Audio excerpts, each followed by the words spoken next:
ওয়ালাইকুম রহমতুল্লাহ। আমাকে অনেকে টিকটকে দেখেন। আমি থাকি ভাই সৌদি আরব আবা। আমি একটা হোটেলে আছি, হোটেলের ওইটারিতে আছি। আপনারা যারা সৌদিতে আসতেছেন নতুন, ভাই কাউকে নিষেধ করে না আসতে, কারণ সৌদির অবস্থা ভাই তেমন একটা ভালো না। আমার কথাই বলি, আমার 2 মাস পার হয়ে গেছে, স্যালারি কোনো খবর নাই। এরকম হাজারো কোম্পানি আছে, দেখা যায় 2 মাস 3 মাস হয় স্যালারি কোনো খবর থাকে না। 3 মাস হলে 1 মাসের স্যালারি দেয়। আবার কাফেলা, কাফেলা তো দূরের কথা, কাফেলা 100% আর 80% জায়গায় কাফেলা করে না, 20% জায়গায় কাফেলা করে।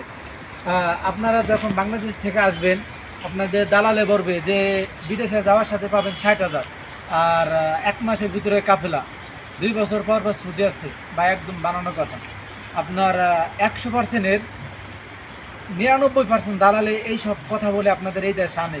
কারণ যে একটা লোক বাংলাদেশ থেকে যখন এই যে আনবে, একটা দালালের 1 থেকে 1.5 লাখ টাকা ইনকাম থাকে। এর কথা মাথায় রাখবেন। ভেবে চিনতে আসবেন এই বিদেশে, আপনার টাকা আপনি আসবেন, ভেবে চিনতে আসবেন। ভালো থাকবেন।